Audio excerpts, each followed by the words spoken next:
6 avril 2023, nous sommes 79 ans après la rafle qui eut lieu ici et 80 ans après la création de la colonie par laquelle sont passés 105 enfants. Et en cette année 2023, nous allons placer cette commémoration sous le signe du sauvetage et de la création d'un refuge pour tous les enfants que Sabine et Miron Zlatin ont accueillis en cette maison. Je laisse la parole au président Philippe.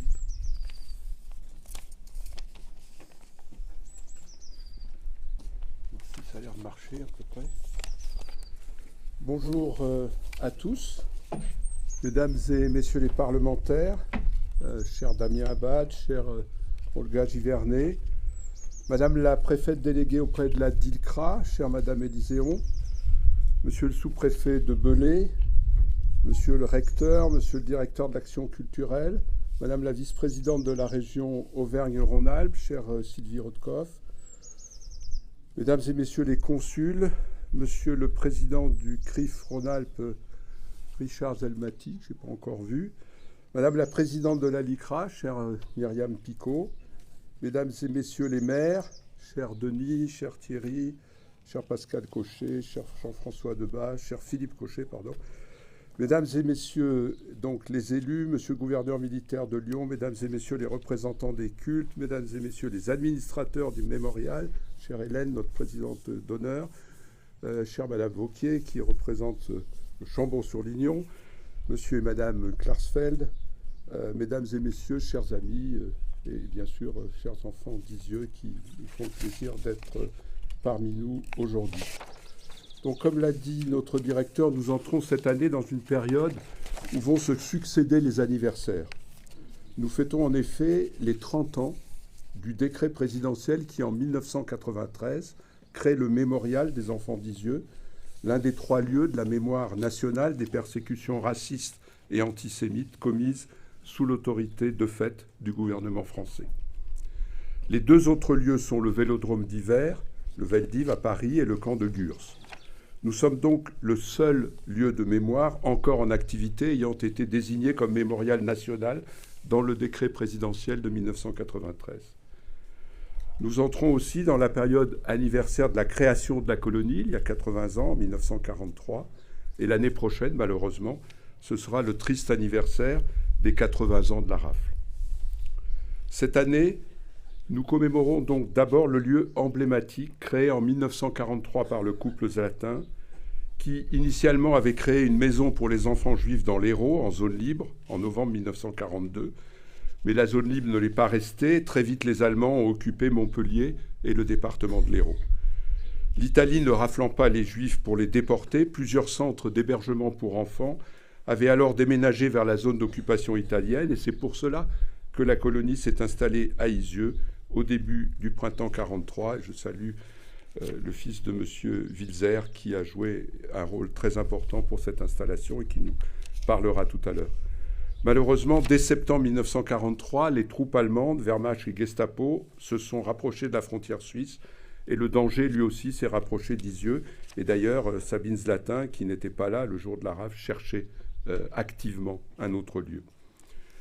La maison d'Isieux est donc un lieu emblématique puisque du printemps 1943 à avril 1944, plus d'une centaine d'enfants juifs ont été accueillis, 60 ont été sauvés au cours de cette année 1943-1944, puisqu'ils n'étaient pas là le 6 avril.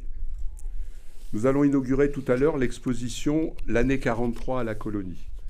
Cette exposition témoigne du contexte de la création de la colonie, de la vie quotidienne durant les premiers mois, et présente 35 documents originaux issus de nos collections, dont certaines photographies sont dévoilées pour la première fois. C'est le quotidien de cette première année que l'exposition vous invite à percevoir au travers de documents d'archives, de photos, de souvenirs, de courriers administratifs ou privés, de témoignages, mais aussi le parcours qui permet de découvrir les solidarités, qui commencent bien sûr par le sous-préfet de Belley, Pierre-Marcel Wilzer, mais aussi la bienveillance des voisins, de la famille Père Tricose. Et c'est la vie finalement que vous allez trouver dans cette exposition, la vie et le sauvetage de 60 enfants juifs. Rappelons que le confort de la maison était très limité, que les bâtiments n'étaient pas en bon état, qu'il n'y avait pas de chauffage, à part des petits poêles qu'on pouvait utiliser pour chauffer l'eau pendant l'hiver, mais le reste du temps, on se lavait dans le bassin qui est là, derrière vous, et on chauffait l'eau uniquement dans les poêles à bois l'hiver.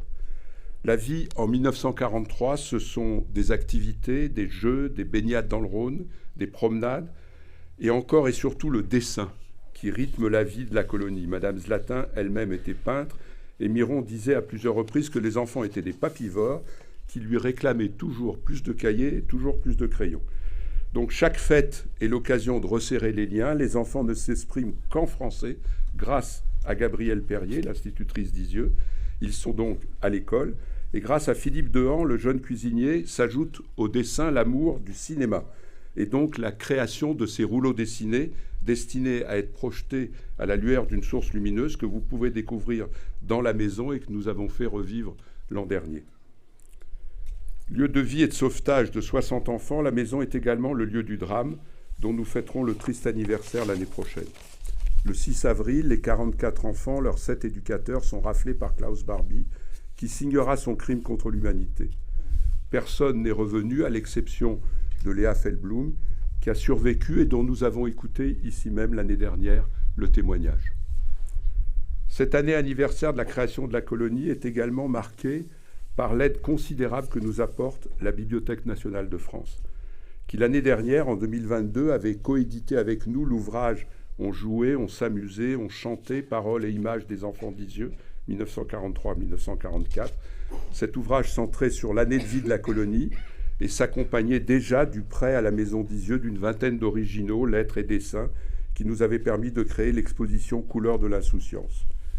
Cette année, de janvier à juillet, au Musée d'art et d'histoire du judaïsme à Paris, grâce à la BNF, avec l'aide du MAGE et de la Maison d'Isieux, il y a une grande rétrospective, tu te souviendras de moi, paroles et images de la Maison d'Isieux, permet au public parisien de découvrir les trésors conservés à la BNF depuis la donation de Sabine Zlatin. Il y a des originaux que nous n'avions jamais vus jusqu'ici, en particulier les originaux de lettres et dessins de Georges Alpern, qui nous ont été donnés ici à Isieux par notre ami Serge Klarsfeld. Il y a aussi de très beaux dessins d'Otto Wertheimer, jeune Allemand qui n'a pas de relation avec la famille de ma mère, la famille lyonnaise de Pierre Wertheimer, mais auquel personnellement je m'identifie volontiers. Sous le nom d'Octave Vernet, il dessine et signe un très beau chaboté et des cow-boys, dont un cheval, ainsi qu'une très belle lettre à l'occasion de l'anniversaire de Sabine Zlatin, témoignages qui sont très émouvants. Donc nous célébrons aujourd'hui la vie pendant cette année 2023, mais aussi bien sûr le drame et la vie du musée mémorial depuis 1993. Voilà que vient donc le mémorial, parce que nous sommes le 6 avril et parce que 44 enfants et 7 éducateurs sont morts parce qu'ils étaient juifs. Si la Maison d'Isieux est aujourd'hui un symbole, un lieu visité par plus de 30 000 personnes chaque année, la moitié de scolaires, c'est parce que cette histoire cumule la rafle, le savoir historique, la trajectoire pénale et l'élan mémoriel. Cet élan mémoriel, il a commencé dès 1946 et nous l'avons largement montré l'année dernière en rappelant cette cérémonie à la mémoire de la rafle d'Isieux qui a eu lieu ici avec un ministre, le communiste Laurent Casanova, dont l'épouse Danielle avait été assassinée à Auschwitz. Il y avait en 1946 plus de 3000 personnes pour écouter le discours du ministre. Sabine Zlatin avait récupéré quelques jours après la rafle beaucoup de documents. Elle n'ouvrira jamais ses cartons avant les années 1980 où notre vice-président, Simon Pintel, l'a aidé à classer tout ce qui est aujourd'hui au cœur de ce que nous pouvons montrer au public grâce à la parfaite conservation des documents par la Bibliothèque nationale de France. En 1983, Klaus Barbie, chef de la Gestapo à Lyon pendant la guerre, le boucher de Lyon, est arrêté. Son procès s'ouvre en mai 1987 et grâce à Serge et Beat Klarsfeld, qui étaient déjà complices de son arrestation, la trace originale de l'ordre donné par Klaus Barbie pour l'arrestation des enfants l'accablera et sera un des éléments clés de sa condamnation pour crime contre l'humanité. Serge Klarsfeld retrouvera aussi des survivants dans chacune des familles, de façon à ce qu'elles se portent partie civile au procès, qu'il ne puisse pas y avoir de négation du crime commis le 6 avril 1944. Nous devons tous donc remercier Serge Klarsfeld pour cette première condamnation pour crime contre l'humanité en France, puisque c'est lui qui a retrouvé l'original du téléx de Barbie après des années de recherche, car il savait que le télégramme avait été cité à Nuremberg. Donc un lieu de vie, un lieu de drame, un lieu de justice et maintenant un lieu de mémoire. Je l'ai dit, nous recevons plus de 30 000 personnes, dont la moitié de scolaires.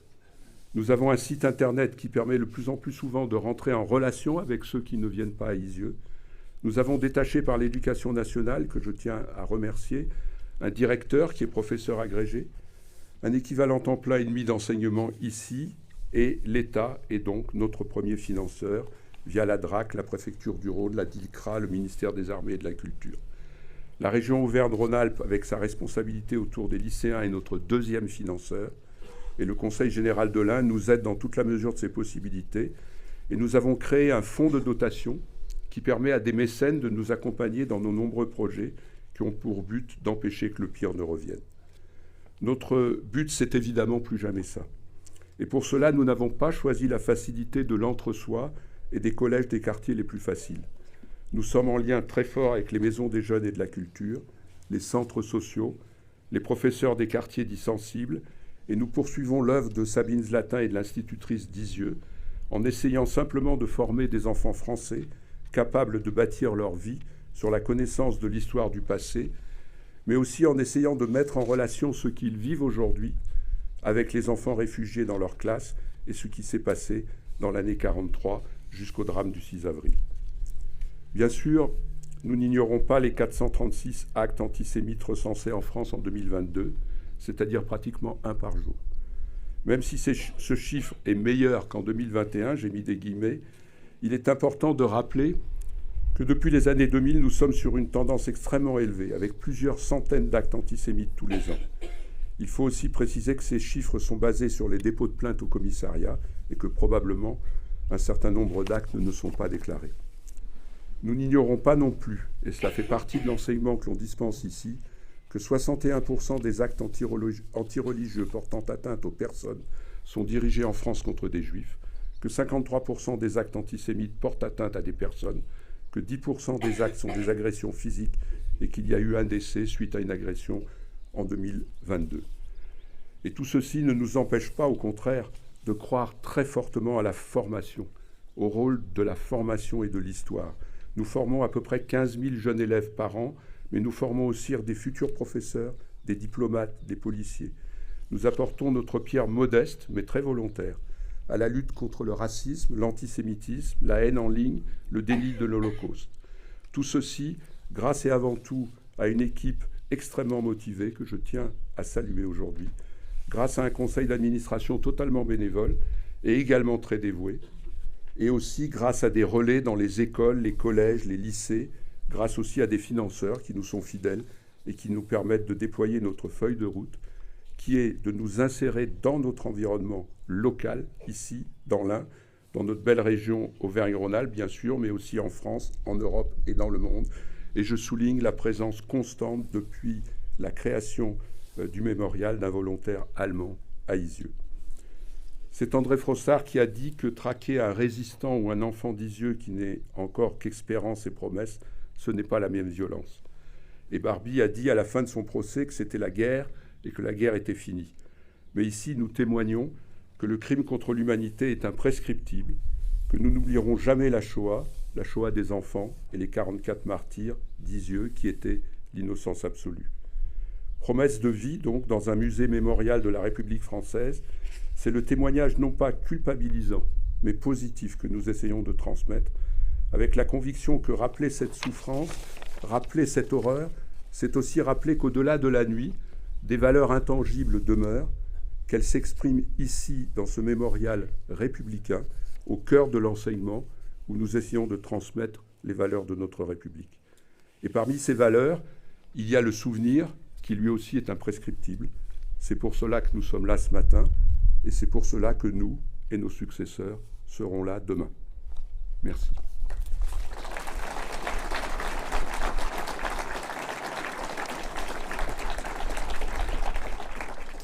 La parole est à Monsieur Pierre-André Wilzer.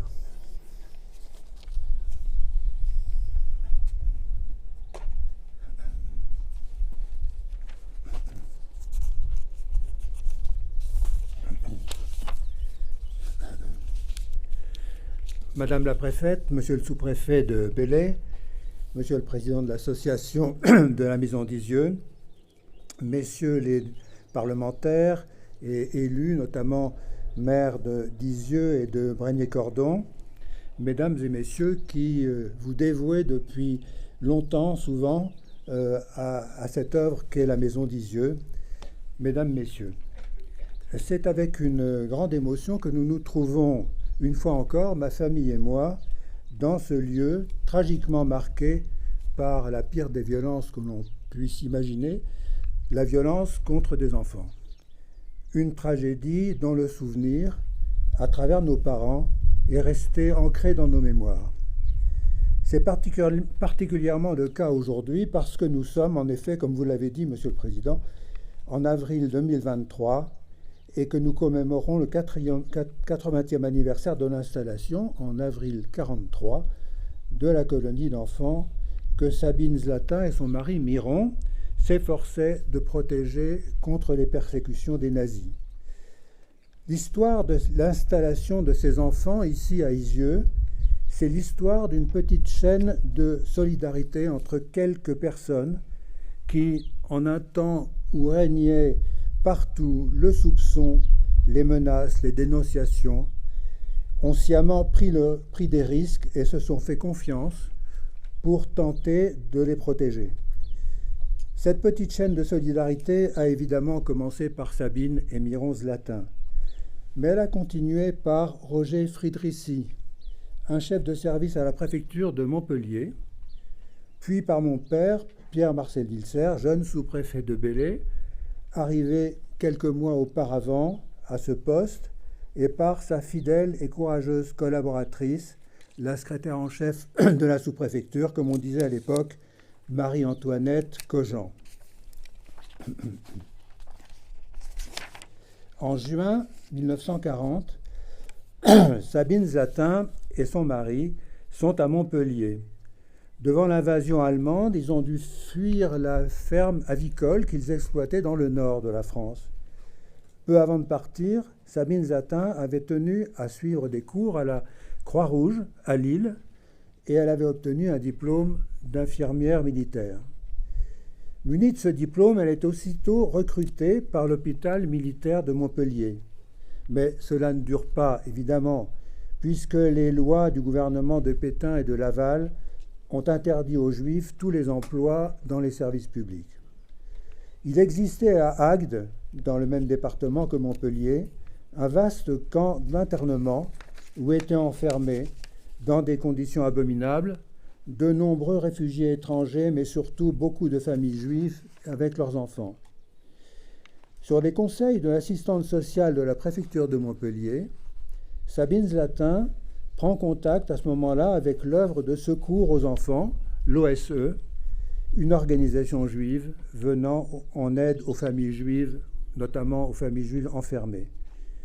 Grâce à son statut d'infirmière de la Croix-Rouge, Sabine Zlatin peut se rendre dans ce camp d'internement, puis, quand il est fermé, dans celui de Rivesaltes, de sinistre mémoire également, avec des certificats d'hébergement que lui fournit la préfecture de Montpellier discrètement. Elle parvient à faire sortir progressivement un nombre croissant d'enfants.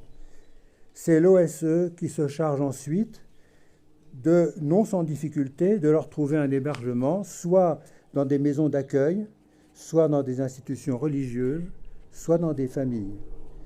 Sabine Zlatin, comme ça a été indiqué à l'instant, d'ailleurs, accepte elle-même la responsabilité d'un de ses foyers d'accueil à Palavas-les-Flots.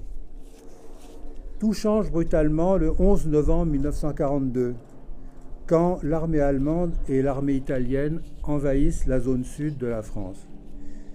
Devant la menace terrible que représente l'occupation allemande, l'OSE ferme son local à Montpellier, évacue progressivement ses foyers d'accueil et disperse ses équipes. Il devient impossible pour Sabine Zlatin de trouver sur place des refuges pour les enfants sortis du camp.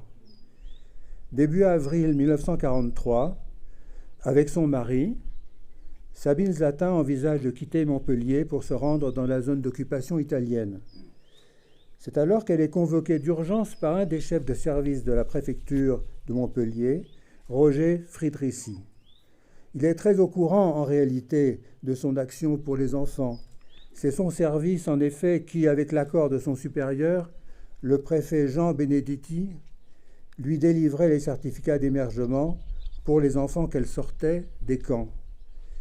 L'OSE n'étant plus présente, il lui demande si elle peut prendre en charge une vingtaine d'enfants qui se trouvent isolés dans une commune du Gard. Dans ses mémoires, Sabine Zatin rapporte ce qu'il lui dit. « Vous êtes la seule, avec votre uniforme de la Croix-Rouge, à pouvoir vous en occuper. Je vous conseille de gagner la zone d'occupation italienne pour votre propre sécurité et celle des enfants. » Sabine Zatin lui répond qu'elle n'a hélas aucun moyen d'organiser une telle opération seule avec son mari, sans savoir où trouver les moyens de transport et d'hébergement nécessaires. 2 jours après, Roger Friedrichs la fait revenir.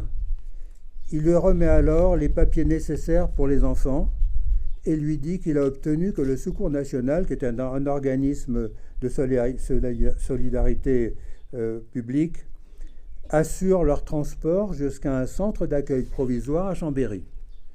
Il lui dit aussi de prendre contact directement avec le sous-préfet de Belley, Pierre-Marcel Vilser, qu'il connaît personnellement et qui est prêt à la recevoir pour l'aider à trouver une maison dans l'Ain.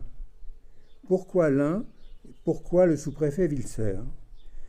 L'Ain parce que ce département, comme la Savoie et la Haute-Savoie, était soumis à l'occupation par l'armée italienne qui, comme ça a été indiqué à l'instant, ne pratiquait pas de persécution contre les Juifs. Le sous-préfet Vilser parce que Roger Friedrichs, né à Metz, appartenait comme lui à une famille lorraine et que son père avait été pendant plusieurs années le collaborateur à la préfecture de Metz du propre père du sous-préfet Vilser, donc mon grand-père paternel. Dans son livre de souvenirs, Sous les feux croisés, Pierre-Marcel Vilser, quant à lui, rapporte cet épisode de la manière suivante. Un matin d'avril, je reçois un appel de la préfecture de l'Hérault. Mon interlocuteur s'annonce. « Je suis Friedrichs.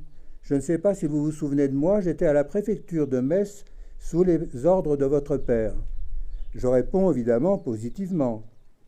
Mon interlocuteur me dit qu'une infirmière de la Croix-Rouge cherche une colonie de vacances pour accueillir des enfants et me demande si je peux la recevoir. Je réponds par l'affirmative et je lui donne aussitôt, sur le champ, un rendez-vous puisqu'il m'indique que son interlocutrice est présente en face de lui dans son bureau. 3 jours plus tard, arriva en uniforme gris-bleu de la Croix-Rouge une personne jeune et décidée qui m'exposa son vrai problème. Il s'agissait de jeunes enfants juifs dont les parents étaient dans un camp d'internement ou avaient même déjà été déportés en Allemagne. À partir de ce moment, tout doit aller très vite. Le sous-préfet Vilser et sa collaboratrice, Marie-Antoinette Cogent, identifient 3 colonies de vacances vides à cette époque. Sabine Zatin revient peu après pour les visiter. Elle choisit la première, ici, à Isieux. Il faut régler en urgence les formalités administratives pour une prise en charge immédiate de la maison. Il faut rechercher et trouver du matériel de couchage, des ustensiles de cuisine, de ménage, etc., pour pouvoir accueillir une 50aine de personnes, car la maison est totalement vide. Pendant cette période, Sabine Zatin devient une habituée de la sous-préfecture. Le sous-préfet Vilser la conduit dans sa voiture à la préfecture, à Bourg-en-Bresse, pour obtenir une 40aine de cartes de ravitaillement. Il met en contact Sabine Zatin avec un maire et conseiller général, M. Bilmaz, qu'il connaît bien et qui dirige ici, à côté, à Brégnier-Cordon, une usine fabriquant des produits alimentaires, dont la fameuse phosphatine Falière, connue à l'époque, célèbre poudre chocolatée dont les jeunes pensionnaires pourront bénéficier ici. En juin, il propose à Sabine Zatin de créer une classe pour les enfants. Avec son accord, il demande et obtient la création d'un poste d'institutrice pour cette colonie, présentée comme accueillant des enfants réfugiés. Cela ne créait pas beaucoup de soupçons, car toute la région de Lyon était à ce moment-là submergée par des dizaines de milliers de réfugiés expulsés principalement du département de la Moselle, annexée par l'Allemagne. La jeune institutrice en question, Gabrielle Tardy, a d'ailleurs habité Belley toute sa vie et a fait partie du conseil d'administration de l'association de la Maison d'Isieux, créée le 4 mars 1988. Je sais qu'elle est bien connue ici. Au total, fin 1943, la situation de la colonie paraissait calme, malgré les pénuries et l'inquiétude latente. À l'approche de Noël, Sabine Zlatin, qui venait souvent à la sous-préfecture, proposa à mon père d'assister à l'arbre de Noël qu'elle allait organiser. Il se trouve qu'à cette date, son épouse, ma mère donc, était sur le point d'accoucher. Il s'inquiétait de la laisser seule. Malgré tout, il décida d'y aller. Il revêtit pour cela son uniforme et avec sa collaboratrice, Marie-Antoinette Cogent, toujours les bras chargés de paquets et de friandises. Parmi les lettres des enfants d'Isieux qui sont conservées ici, il en est deux, datées du 22 mars 1943, qui me touchent tout particulièrement. Celle d'Anis Lousgard, âgée de 9 ans, et celle d'Octave Vermet, de son vrai nom Otto Wertheimer, qui a été cité à l'instant, 12 ans. Elles invitaient de façon très charmante le sous-préfet à cette petite fête de Noël et, rappelant sa précédente visite en novembre, elle disait « Nous espérons que votre fils viendra ». Et en effet, mon père m'amena avec lui, j'avais 3 ans. Le 6 mars 1944, Pierre-Marcel Wilzer est soudain muté à la sous-préfecture de Châtellerault, dans la Vienne, et il doit quitter Belley aussitôt. C'est seulement après la fin de la guerre qu'il apprend la terrible nouvelle de la rafle du 6 avril 1944, une nouvelle qui l'a marqué pour le reste de sa vie. C'est pourquoi, avec Sabine Zlatin, il a consacré des années, 6 ans exactement d'ailleurs, et beaucoup d'efforts pour réaliser ce lieu de mémoire qu'est ici la Maison d'Isieux. Aujourd'hui, en pensant avec une immense émotion aux enfants de la colonie d'Isieux, nous pensons aussi aux milliers d'enfants juifs, au moins 10 000 environ, qui, comme eux, ont été victimes de la barbarie nazie. Heureusement, la Maison d'Isieux est là pour porter ce message à l'intention des nouvelles générations. Je vous remercie.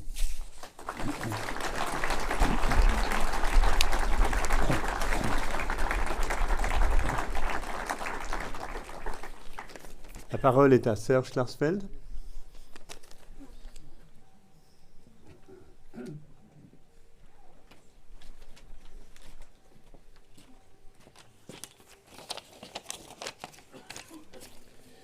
Mes amis, il y a 40 ans, Klaus Barbie, ancien chef de la Gestapo de Lyon, coupable de la rafle des enfants d'Isieux, était ramené de force sur les lieux de ses crimes après 4 décennies de cavale. 1943, 1983, 2023. Malgré le passage du temps, malgré la distance qu'il avait mise entre Lyon et la cordillère des Andes, le bras de la justice s'était abattu sur lui. Il a été jugé de façon exemplaire. Il a été condamné à la peine qu'il méritait. Il est mort en prison. En général, on se souvient des grands criminels et rarement de leurs victimes. Ce n'est pas le cas et ce ne sera pas le cas pour les enfants d'Isieux. Certes, on se souviendra de Klaus Barbie, policier fanatique de l'Allemagne hitlérienne, bourreau de Jean Moulin et de tant d'autres résistants, bourreau de tant de victimes juives dont tous les noms sont inscrits depuis 2022 dans le cimetière de la Mouche à Lyon. Mais si tant d'avenues en France portent le nom de Jean Moulin, les enfants d'Isieux n'ont pas été oubliés et la République leur a dédié un mémorial qui porte le nom de la maison qui fut leur maison.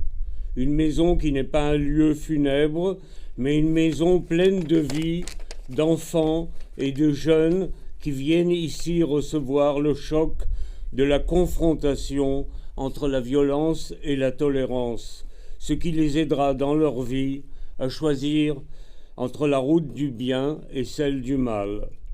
Quand Béate et moi avons entrepris tout seuls en 1971 de retrouver Barbie et de le faire juger, notre objectif était un tribunal.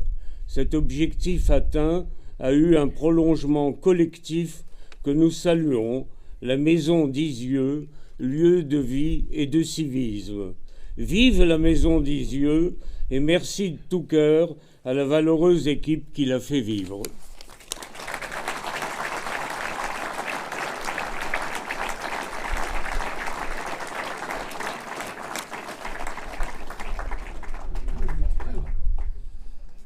Nous allons maintenant écouter des élèves du lycée Ampère de Lyon qui vont nous présenter leurs travaux de l'année.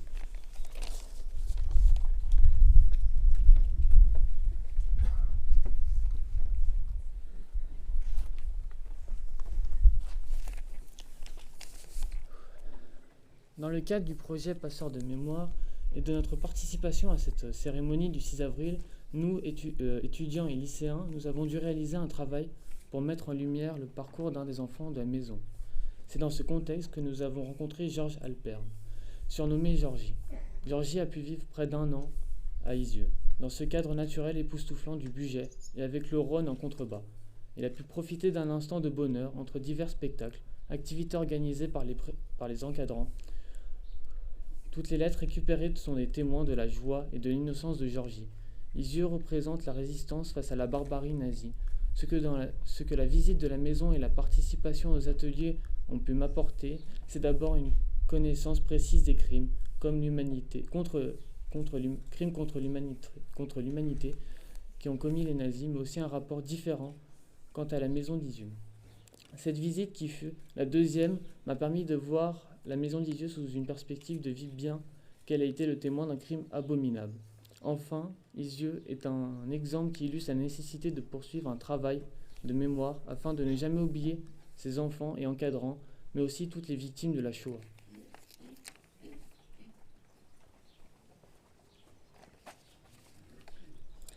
Roger Volman est né à Paris en 1938 de 2 parents polonais. Lui et son frère sont séparés jeunes de leurs parents. Ils seront amenés jusqu'à la maison d'Isieux où ils trouveront refuge du 18 octobre au 6 novembre 1943. Roger Volman apprécie le cadre de cette maison. Il décrit une bonne ambiance, de la nourriture plus abondante qu'à l'extérieur et des amis avec qui il partage son temps. Mais son frère présent avec lui s'inquiète de cet endroit où il constate trop de passages. Il organise le départ de Roger Volman, de son frère et de son cousin, aussi à Isieux, grâce à l'aide de son oncle à Lyon. Roger Volman quitte donc la maison d'Isieux 5 mois pile avant la rafle, le 6 avril 1944. Roger Volman se retrouve donc chez sa tante vers Clermont-Ferrand jusqu'à la fin de la guerre. Après celle-ci, Roger Volman remonte sur Paris, où il retrouve son père de retour de déportation. Pendant longtemps, Roger Volman gardera pour lui seul le récit de son histoire. C'est bien plus tard que Roger Volman trouve la nécessité de trouver les traces de sa famille. Il se sent aujourd'hui porteur d'un devoir de mémoire et offre dans ce sens de nombreux témoignages sur sa vie. Ce travail nous a naturellement beaucoup émus. L'étude des témoignages de Roger Volman nous a permis de mieux connaître la maison d'Isieux en apprenant davantage ce qu'elle a été réellement à travers le ressenti de ses membres. On a pu comprendre que cette maison est bien plus que le simple lieu d'une arrestation tragique, mais ce fut surtout le cadre d'instants de vie paisibles pour des enfants, presque hors du temps de la guerre. La découverte des actions de ces justes est pour nous une leçon de courage et d'humanité. Nous rendre ici, c'est pour leur rendre hommage. Et le rôle de passeur de mémoire, nous le prenons à cœur. Il nous incombe de transmettre ces récits de vie, des témoins d'une époque pour entraver l'oubli.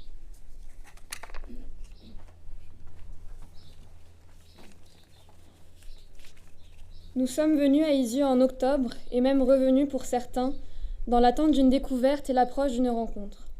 C'est un lieu à nul autre pareil. Il y fait frais, de cette fraîcheur qui vivifie, comme si le lieu refusait d'être enfoui.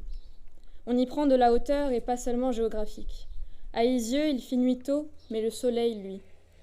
Nous avons ensuite rencontré M. Samuel Pintel, qui nous a transmis de sa vie, de sa jeunesse et de son temps.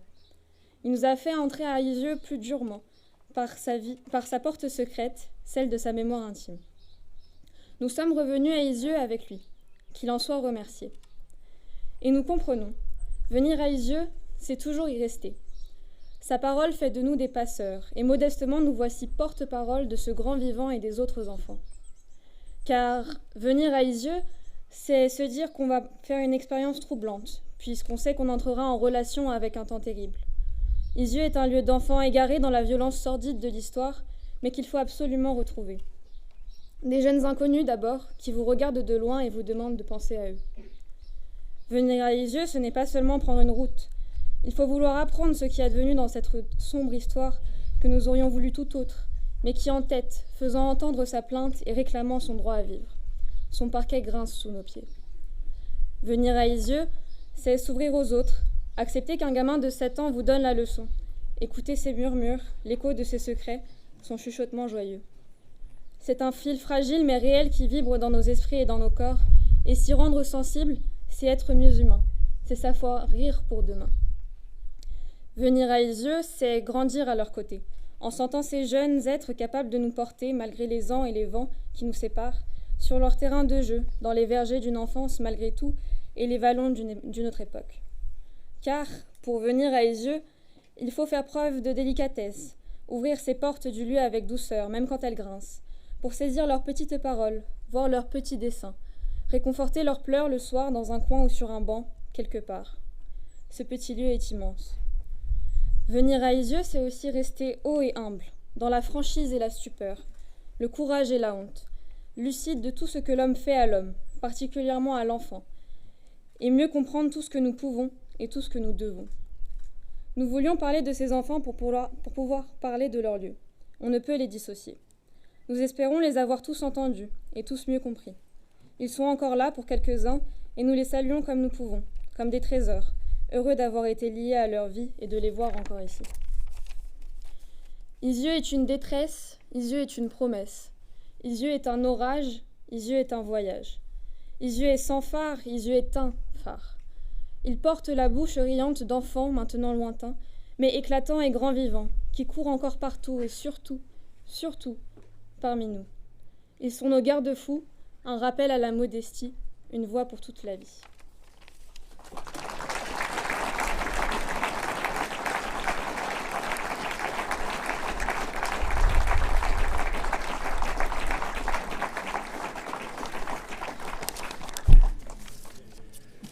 Merci aux élèves du lycée Ampère de Lyon. Isieux, un lieu petit mais immense. Je trouve que cette formule est absolument incroyable et elle exprime tellement ce qu'est le lieu. Merci donc pour ces paroles. Nous allons maintenant entendre Samuel Pintel, ici présent, dont on vient de parler, ancien enfant réfugié à Isieux entre novembre 1943 et janvier 1944, dire le Kaddish.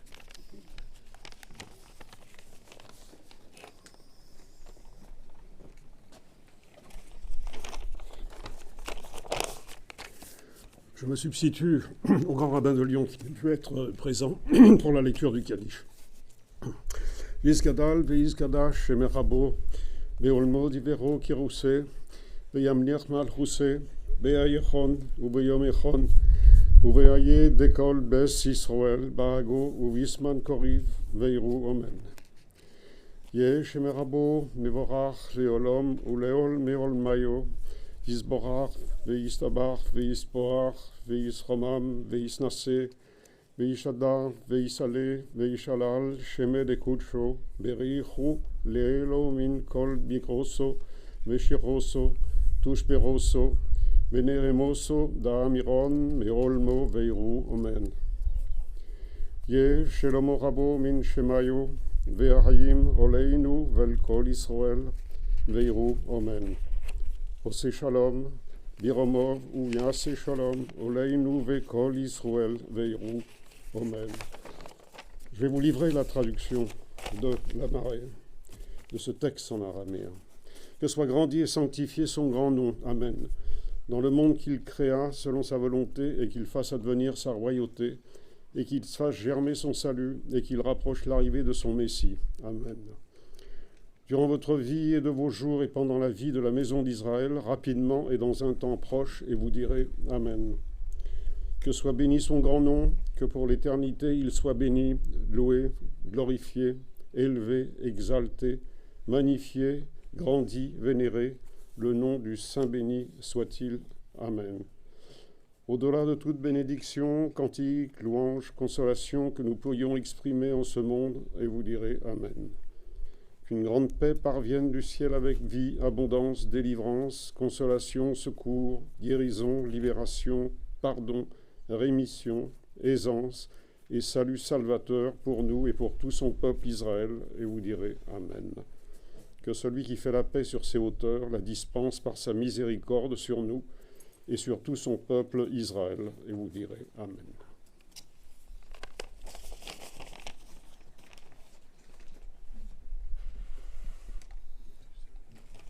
Nous allons maintenant procéder à la lecture des noms. Ce sont les lycéens du lycée Ampère qui vont dire les noms.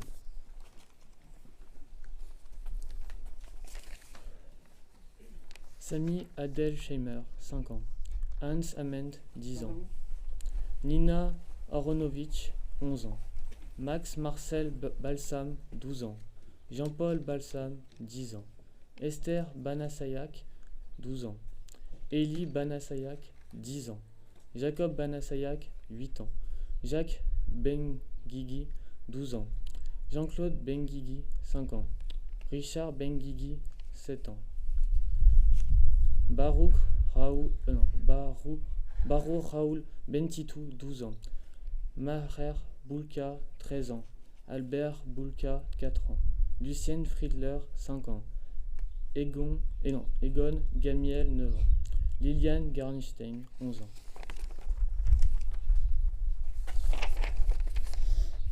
Maurice Gerenstein, 13 ans. Henry Chaim Goldberg, 13 ans. Joseph Goldberg, 12 ans. Claudine Allombrenner, 5 ans. Mina Allombrenner, 8 ans. Georgie Alpern, 8 ans. Arnold Hirsch, 17 ans. Isidore Kargeman, 10 ans. Liane Krochmal, 6 ans. Renate Krochmal, 8 ans. Max Leiner, 8 ans. Claude Levon Reifman, 10 ans. Fritz Lobman, 15 ans. Alice Jacqueline Lousgart, 10 ans. Marcel Mermelstein, 7 ans. Paula Mermelstein, 10 ans. Théodore Reis, 16 ans.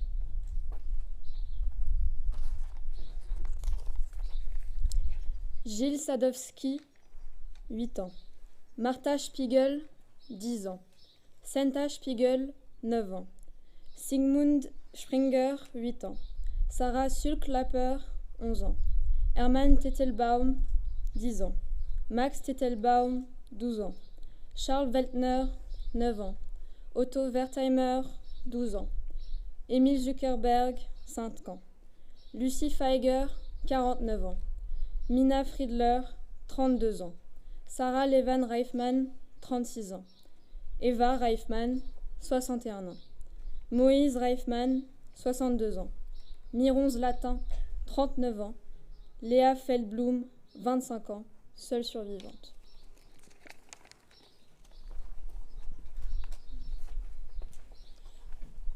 Nous allons procéder maintenant au dépôt des roses.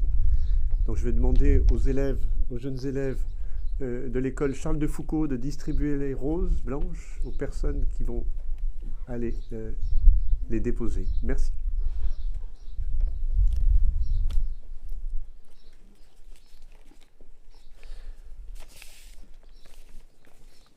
Donc, Monsieur Thierry Philippe et Monsieur Pierre-André Wilzer ou Hélène Vesborn. Très bien. Madame Hélène Vesborn, présidente d'honneur de la Maison d'Isieux.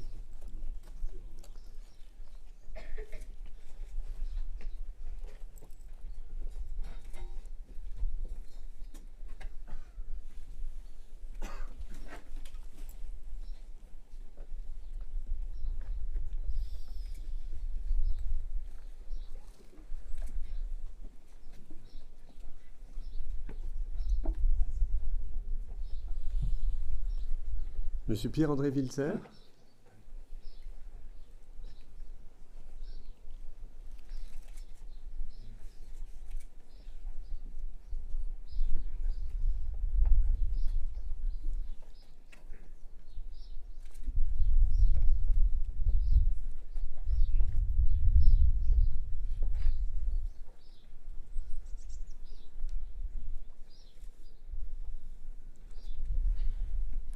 Serge et Beate Klarsfeld.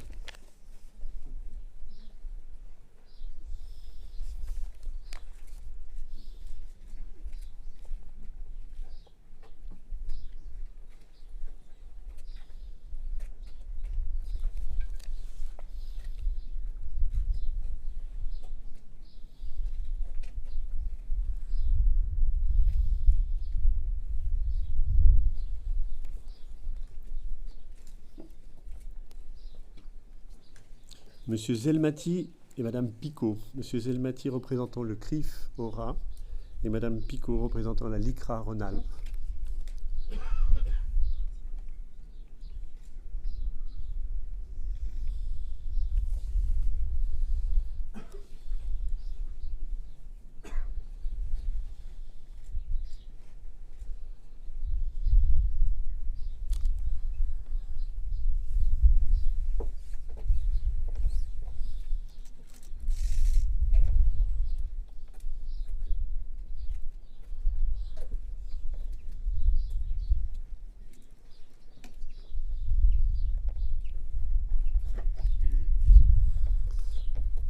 Madame Evelyne Hagenauer, représentant le Souvenir français, et Monsieur Thomas Pröbstel, consul général d'Allemagne à Lyon.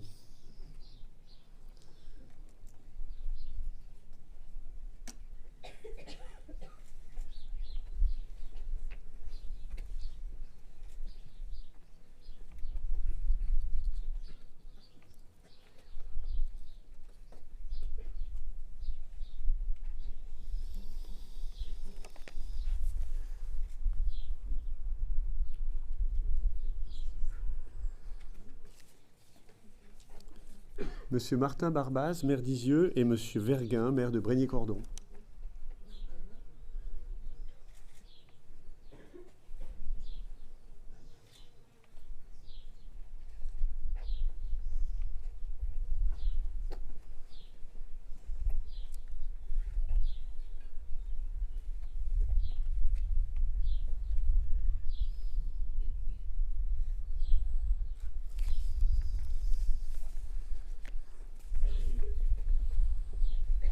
Madame Pauline Godet, présidente de la communauté de communes Bugey-Sud, et Madame Marie-Christine Chapelle, vice-présidente du conseil départemental de l'Ain.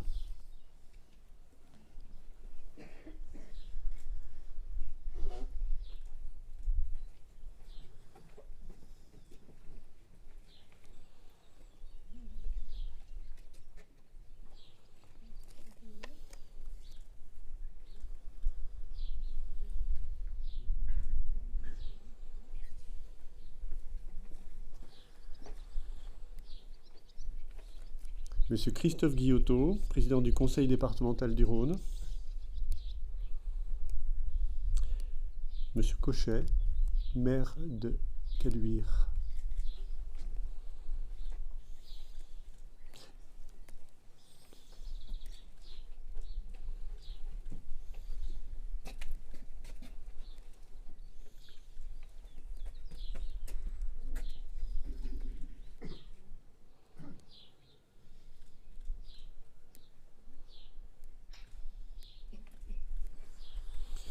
Madame Sophie Rotkopf, vice-présidente de la région Auvergne-Rhône-Alpes, et Monsieur Debat, maire de Bourg-en-Bresse.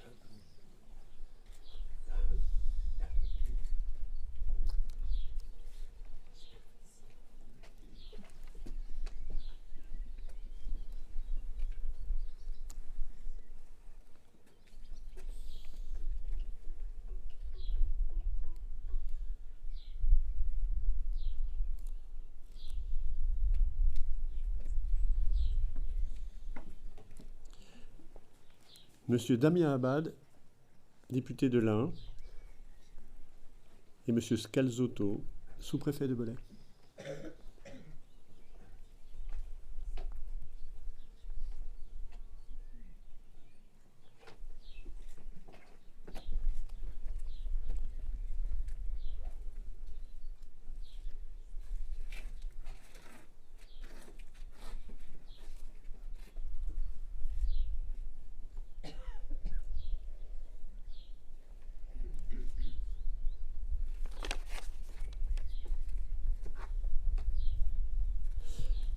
Madame Rémer, représentant le recteur de Lyon, et Monsieur Drouet, directeur des services du ministère de la Culture en région Auvergne-Rhône-Alpes.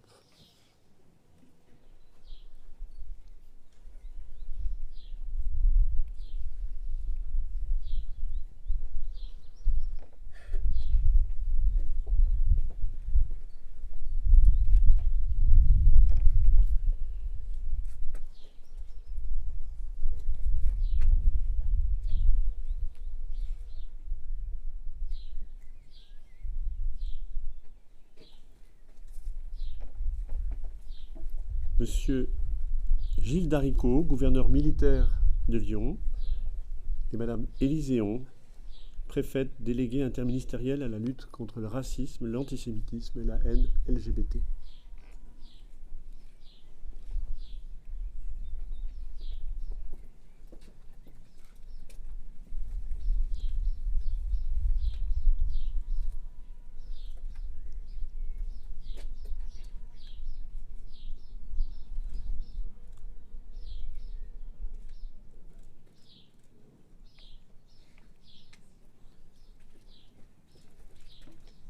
Alexandre Lohn-Brenner et Samuel Pintel.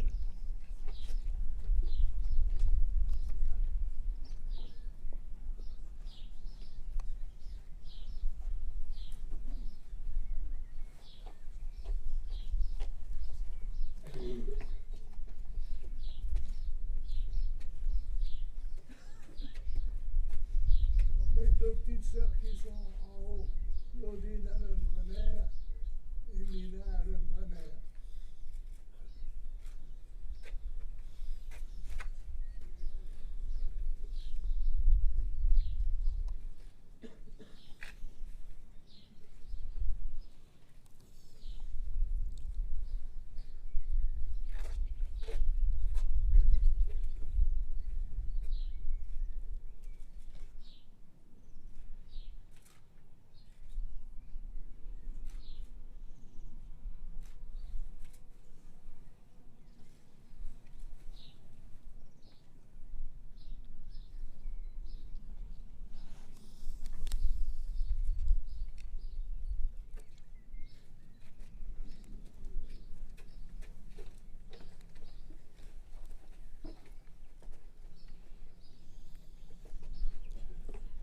Monsieur Roger Volman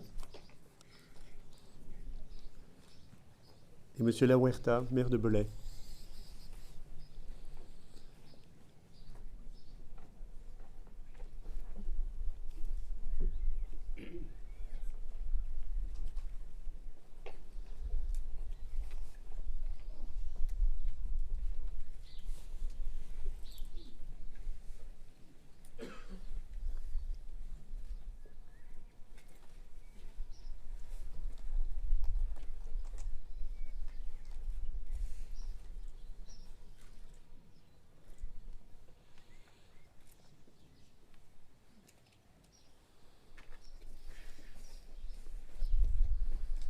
Madame Vauquier, représentant le lieu de mémoire du Chambon-sur-Lignon.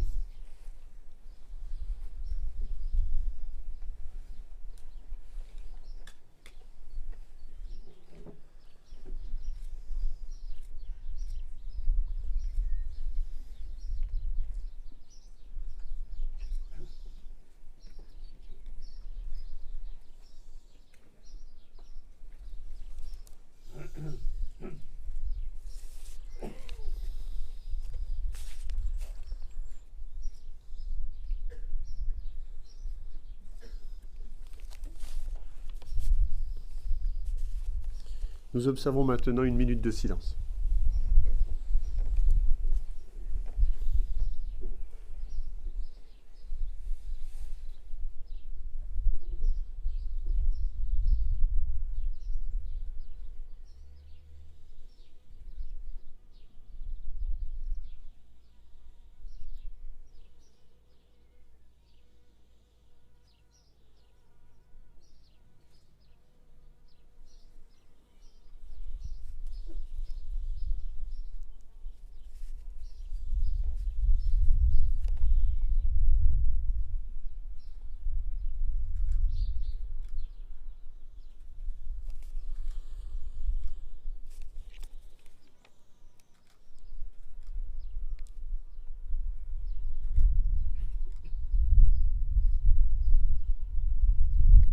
Je vous remercie. La cérémonie est maintenant terminée.